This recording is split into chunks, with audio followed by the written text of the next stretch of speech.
Chaque jour, Charles et Carole vous présentent la leçon de l'école du sabbat.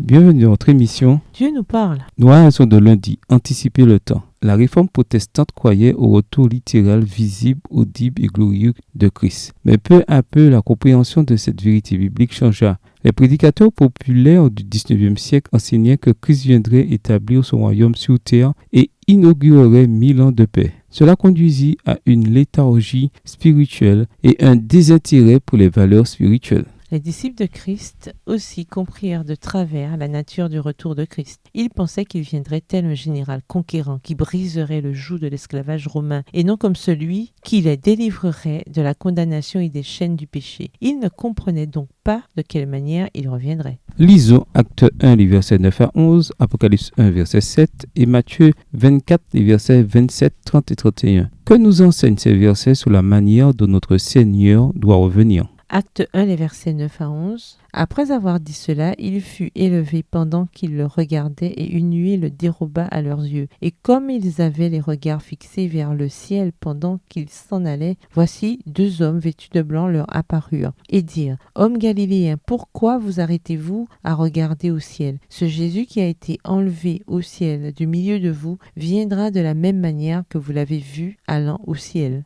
Apocalypse 1, verset 7. Voici, il vient avec les nuées, et tout œil le verra, même ceux qui l'ont percé, et toute tribu de la terre se lamenteront à cause de lui. Oui, Amen. Matthieu 24, les versets 27, 30 et 31. Car comme l'éclair part de l'Orient et se montre jusqu'en Occident, ainsi sera l'avènement du Fils de l'homme. Alors le signe du Fils de l'homme paraîtra dans le ciel. Toutes les tribus de la terre se lamenteront, et elles verront le Fils de l'homme venant sur les nuées du ciel avec puissance et une grande gloire. Il enverra ses anges avec la trompette retentissante, et ils rassembleront ses élus des 4 vents, depuis une extrémité des cieux jusqu'à l'autre. Quand Christ vint la première fois sous la forme d'un bébé dans la mangeoire de Bethléem, très peu de gens reconnurent sa venue. Mais quand il reviendra, tout œil le verra. Toute oreille entendra la trompette sonner son retour. Chaque être humain sur terre verra sa gloire. Ne soyons pas trompés, les Écritures parlent sans ambiguïté des événements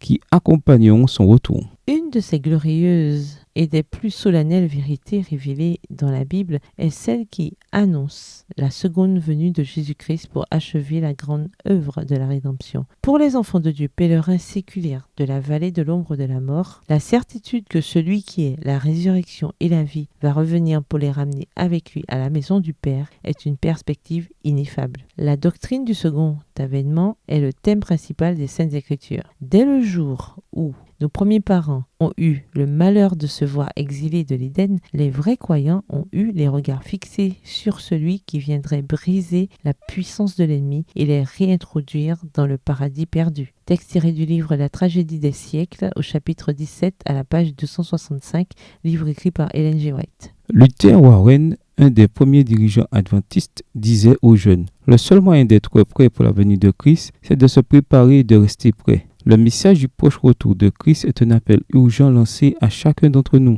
Examinons nos cœurs et évaluons nos vies spirituelles. C'est un appel à vivre une vie de piété. Il ne peut y avoir de neutralité à la lumière éclatante de la gloire du retour de Christ. Lisons 1 Thessaloniciens 5, les versets 2 à 5 et Hébreux 9, le verset 28. En quoi la manière dont Christ reviendra est-elle encourageante selon ces versets ? 1 Thessaloniciens 5, les versets 2 à 5.